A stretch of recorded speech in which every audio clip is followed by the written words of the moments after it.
ভালো নেই খুলনার চামড়া ব্যবসায়ীরা। ঈদুল আজহার আর মাত্র কয়েকদিন বাকি থাকলেও চামড়া কেনার প্রস্তুতি নিতে পারেননি তারা। ট্যানারি মালিকদের কাছে বিপুল অঙ্কের টাকা বকেয়া, মূলধন সংকট ও ব্যাংক ঋণ না পাওয়ায় বিপাকে পড়েছেন ব্যবসায়ীরা। পুঁজি সংকট সহ নানামুখী সমস্যায় জর্জরিত খুলনার চামড়া ব্যবসায়ীরা। তারা জানান, রাজধানী ট্যানারি মালিকদের কাছে বিপুল অঙ্কের টাকা পাওনা থাকলেও তা শোধ করা হচ্ছে না।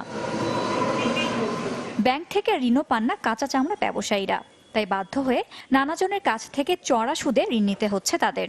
এছাড়া লবণের দাম, পরিবহন খরচ ও শ্রমিকের মজুরি বৃদ্ধি বাড়তি বোঝা হয়ে দাঁড়িয়েছে। আমাদের আগে পিছের পয়সা অনেক টাকা রয়ে গেছে, আমরা এ পর্যন্ত টাকা পয়সা সম্পূর্ণ পেমেন্ট পাইনি। চামড়াওয়ালা সে তার বাড়ি বিক্রি করে সে দেনা শোধ করেছে, এর অবস্থা।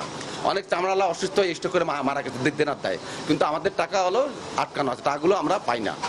খুলনা নগরীতে চামড়া ব্যবসায়ীদের জন্য দীর্ঘদিনও গড়ে ওঠেনি কোনো মার্কেট, তাই বিভিন্ন মার্কেটে দোকান ভাড়া নিয়ে ব্যবসা চালাতে হয় তাদের। কিন্তু চামড়া প্রক্রিয়াজাতকরণে দোকানঘর নষ্ট সহ বিভিন্ন অভিযোগে ভাড়া দেওয়া বন্ধ করেছেন কেউ কেউ। এতে গেল 5 থেকে 6 বছরে শেখপাড়া বাজারে বন্ধ রয়েছে 13টি দোকান। আমাদের চামড়ার যে সমস্ত দোকান ছিল, ব্যক্তিগত মালিকানা ছিল, ওরা সব উচ্ছেদ করে দিয়েছে, কারণ এখানে ঘনবসতি হয়ে যাওয়াতে আরও সমস্যা হয়েছে, এখানে পরিবেশগত সমস্যা, যার জন্য আমাদের মার্কেট উঠে গেছে। আপাতত চামড়া ব্যবসায়ীদের এইটা আমাদের আপাতত পরিকল্পনা নাই, ভবিষ্যতে আমরা এর উপরে কাজ করব। খুলনার শেখপাড়ায় 2টি এবং নগরীর খালিশপুর, দৌলতপুর ও ফুলবাড়ি গেট এলাকায় 7 থেকে 8টি চামড়া ব্যবসার প্রতিষ্ঠান রয়েছে।